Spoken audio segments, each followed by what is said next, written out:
Hi, this is Matt Millam with my August 2023 North Castle video update.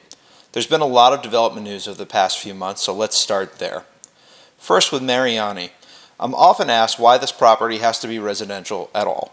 Please note that the town board rezoned this property to residential back in 2019, and once that process was complete, the town's focus shifts to making sure that whatever is developed there meets all of the required rules, but not whether or not the project should be residential. Also in 2019, the town board at the time granted a special use permit to allow 43 rental units to be built.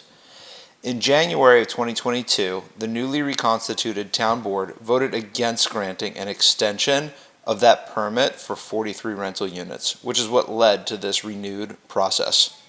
This time around, the town board, via a 3-2 vote, approved 34 condos.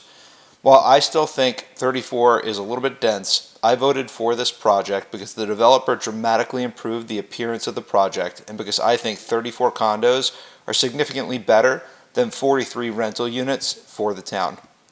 If the board would not have approved this, I believe the developer would have pursued legal action against the town to try to get a permit for their 43 rental unit project, which I think would have been a bad outcome for the town. Next, I'd like to talk about Eagle Ridge, which was recently changed to be 88 age-targeted townhomes with full taxation versus the prior approval from 2021, which was 72 age-restricted condos, which were going to be paying half the property tax, and a 115-key extended stay hotel. I think this is a big improvement on a few fronts. First, the new project will now be paying full property tax instead of getting the condo tax loophole where they'd only pay half the taxes as the rest of us. And second, I do not believe that an extended stay hotel is the right thing for our town. If this would have been a boutique hotel, I probably would have felt differently. This zoning change to 88 townhomes was approved by the town board about 2 months ago and will likely be built by Toll Brothers. Now on to MBIA Airport Campus, which is now, as of last week, approved for 125 townhomes plus 50 age-restricted apartments. This is another example of a project that was originally planning to get condo taxation, but a few of us on the town board pushed to ensure that the 125 townhomes would not be getting this condo tax break. This project is not near Main Street and therefore significantly less visible than many of the other projects that we've been evaluating. One issue here is that the property owner has a claim to a refund of over $5 million in property taxes, which they will pursue if we didn't move this forward.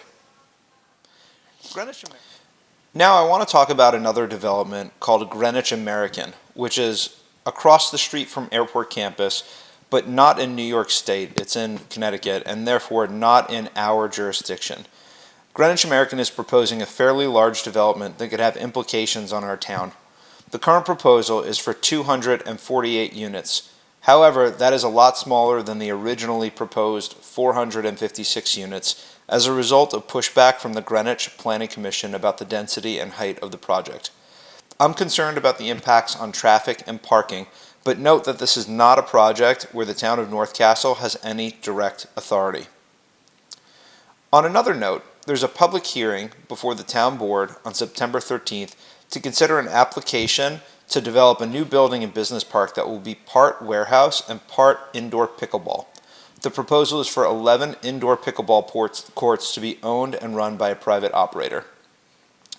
The last item I want to mention on the development front is there was a proposal from a few large developers in town to cluster all of their affordable units into one development. Note that all developers are required to build 10% affordable units, and our law states that they're supposed to be embedded within the project itself. Outside of some very special circumstances, I don't believe that clustering affordable units would be a good thing for our town for several reasons, and the majority of the town board agreed. On a lighter note, the summer concert series has continued in Wampus Brook Park, and we've had our first 5 concerts and looking toward our last and final concert, Saturday, August 19th, from 6 p.m. to 8 p.m.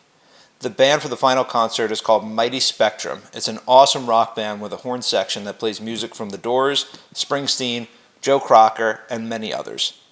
And a final reminder, The Armonk Cider and Donuts Festival is featuring Jamie's 5K Run for Love, and the BHPA Carnival will be Sunday, September 10th in Wampus Brook Park.